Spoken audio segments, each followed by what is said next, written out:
The Pittsburgh Penguins find themselves on a 5-game losing skid. The last time we've seen that happen, they fired their coach and hired Mike Sullivan. Now, of course, we all know what happened after that. In a recent radio interview, General Manager Jim Rutherford says he may have to shake up this roster to really help move things forward and get them going back in the right direction. So in today's video, we're going to take a look at some of the moves that he might want to consider making. And that's coming up next.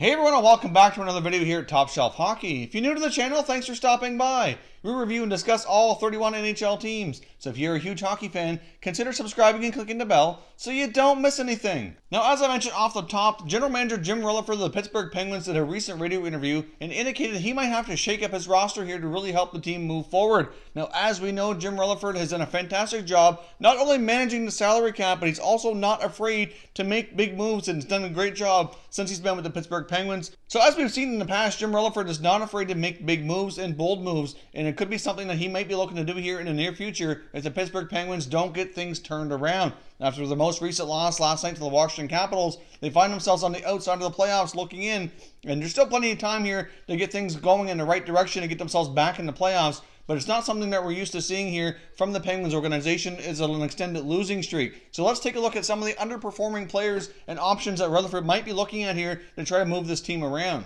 Now, starting in the net, obviously at this point, Casey DeSmith, you can make an argument, certainly has outplayed Matt Murray. They've played almost equal number of games when he's got way better save percentage and a way better goals against average. Murray's only been okay this season and has been pulled in 2 of his last 4 starts. So obviously he's not having a great season, and they really need better from him to help move things forward. Now, as we know, Matt Murray's a 2-time Stanley Cup champion, and his performance in the playoffs has always greatly outshined his regular season performance so far in the last couple of years. He's dealt with a lot of injuries too in his young career, so you can't help but wonder what's going on with him and what he needs to do to kind of get his game back in order. Also with Casey DeSmith, he's done pretty well considering his lack of experience in his young tenure in the NHL. I really don't see Rutherford making a big move in net. I guess you could never say never with Jim Rutherford, but I'd be quite surprised if goaltending was an area he really addressed. Although I do think to move this team forward, they do definitely need Matt Murray to be better for the rest of the season. Let's take a look at some of the Penguins players. I think it's pretty safe to say, and within their core group especially here, that are not going anywhere. So I think it's safe to say guys like Sidney Crosby, Evgeny Malkin, Phil Kessel, Chris Letang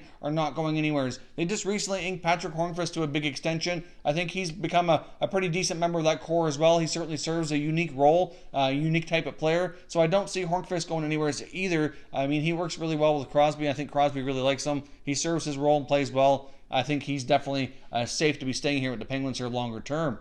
I think for the most part, a player like Jake Guentzel's relatively safe as well. So far this season, he's got 5 goals and 4 assists, and he's been outstanding in the last couple playoffs as well. So with Guentzel's playoff performances in this year so far, his regular season performance isn't awesome, but it's pretty decent so far. You know, I think based on what we've seen in the playoffs, many of us expect Guentzel to be a 30 to 40 goal scorer, and he's yet to put that up. But with considering he's got 9 points on the season and how he plays in the playoffs, he's again another player I would be surprised if the Penguins look to move.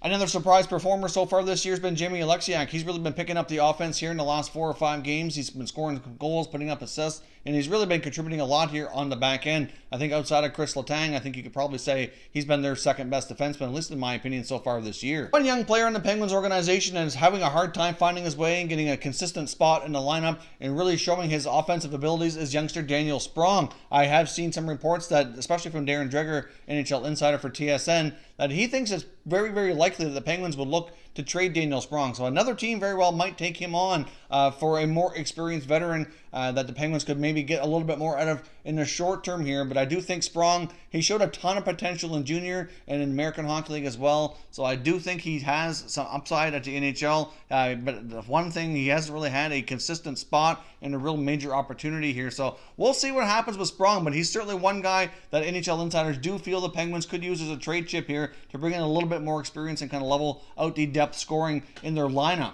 There certainly are a few other veteran forwards that haven't been quite living up to what they're supposed to do as well, and that's like forward Derek Brassard as well as Riley Sheehan and Carl Hagelin. I think all 3 of those guys are certainly quite guilty of not producing quite to the level that they're expected. I know Brassard's been injured, but really considering what they gave up to Brassard to bring him in, they gave up a first-round selection as well as a terrific goaltending prospect in Philip Gustafsson. So that was a big price to pay.